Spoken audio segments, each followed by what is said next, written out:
मंडी Lok Sabha seat से कांग्रेस के प्रत्याशी विक्रमादित्य सिंह ने कंगना रनौत को उनकी जीत पर बधाई दी है। साथ में यह भी कहा है कि हमें क्या कुछ कमियां रह गई थी, इसकी समीक्षा की जाएगी। तो वहीं विधानसभा उपचुनाव के नतीजों को लेकर विक्रमादित्य सिंह ने कहा है कि बीजेपी ने हमारी सरकार को अस्थिर करने की काफी कोशिश की, लेकिन उसके खिलाफ जनता ने अपना जनादेश दे दिया है। तो क्या कुछ कहा विक्रमादित्य सिंह ने, आइए आपको सुनाते हैं। और उसको स्वीकारना, उसको मानना, ये हम सबका दायित्व बनता है, हमारी जिम्मेदारी बनती है। मगर फिर भी मैं मंडी संसदीय क्षेत्र की जनता का, प्रबुद्ध जनता का धन्यवाद करना चाहता हूँ, जिन्होंने 45% वोट शेयर हमको दिया और करीबन 4.5 लाख मत वहाँ से हमको दिए। उसके लिए मैं उनका दिल की गहराइयों से धन्यवाद करता हूँ। और जो वहाँ से प्रत्याशी जीते हैं उनको बहुत बहुत शुभकामनाएं। और मैं यही विश्वास रखता हूँ कि जो बातें कही है वहाँ के डेवलपमेंट के बारे में, उसको वो पूरे हों। और मैं आज भी कह सकता हूं कि I stand with the people of Mandi. जो भी वहां की हमने बातें करी है उसको हम सरकार से पूरा करवाएंगे। चाहे वो वहां पे हमने स्मार्ट सिटी बनाने की बात रखी है, चाहे हमने टनल्स के इंफ्रास्ट्रक्चर की बात करी है, और जो भी हमने वहां के डेवलपमेंट की बात करी है। क्योंकि मैंने चुनावों में भी ये कहा था कि चाहे जीत हो चाहे हार हो, हम उनके साथ खड़े हैं और हम आगे भी उनके साथ खड़े रहेंगे और अपने डेवलपमेंटल कार्यों को आगे ले जाने का पूरा प्रयास करेंगे। किस तरह से आकलन किया जाएगा, क्या फैक्टर्स मानते हैं आप you could not make it? नहीं, निश्चित तौर से देखिए, वहाँ पे प्रधानमंत्री जी का व्यक्तिगत रूप से आना, योगी जी का व्यक्तिगत रूप से आना, गडकरी जी का व्यक्तिगत रूप से आना, ये सब चीज़ों का इम्पैक्ट रहा होगा। निश्चित तौर से उसकी वजह से ये परिणाम रहा है।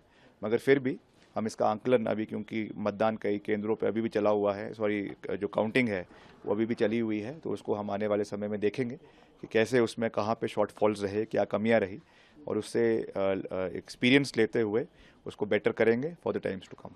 असेंबली बाई इलेक्शन में कांग्रेस 4 सीटें जीत कर आई है, इस मैंडेट को किस तरह? नहीं, ये भी निश्चित तौर से देखिए, प्रदेश की जनता बहुत पढ़ी लिखी है और उन्होंने क्लियर कट मैंडेट जो है हिमाचल में जो अस्थिर करने के प्रयास भाजपा की सरकार, भाजपा के नेता कर रहे थे, उसके खिलाफ ये मैंडेट दिया है। मुख्यमंत्री जी को दिया है, सरकार को दिया है, कांग्रेस पार्टी को दिया है। और ये साफ है कि 3.5 साल तक कांग्रेस पार्टी की सरकार पूर्ण बहुमत के साथ हिमाचल में चलेगी, अपना कार्यकाल पूरा करेगी, और जो भी हमने काम यहाँ पे इनिशिएट किए हैं उनको पूरा करने का कार्य हिमाचल के अंदर करवाया जाएगा, ये मैं कह सकता हूँ। फाइनली क्या अभी भी मानते हैं कि मोदी फैक्टर अभी भी काम कर रहा है? एंड दूसरा, कंगना को क्या कहेंगे आफ्टर विक्ट्री? देखिए, मोदी जी का फैक्टर तो वैसे तो देश में तो चला नहीं है। देश में तो जिस तरीके से पूरे देश में 400 पार की बातें करते थे, अब 250 भी बड़ी मुश्किल से पार हो रहा है अपने बलबूते पर। अब जो है नई नई बातें हो रही हैं। नीतीश कुमार को जो है वो उप प्रधानमंत्री बनाने की बातें हो रही हैं, ऐसी ऐसी बातें हो रही हैं, तो वो चीज़ें देखेंगे। मगर फिर भी इंडिया अलायंस अभी पूरी मजबूती से आगे आया है और हो सकता है कि अभी और गठजोड़ करके सरकार देश के अंदर इंडिया अलायंस की बने। इसमें भी कोई बड़ी बात नहीं है, इसमें सब नेता राष्ट्रीय स्तर पे कार्य कर रहे हैं।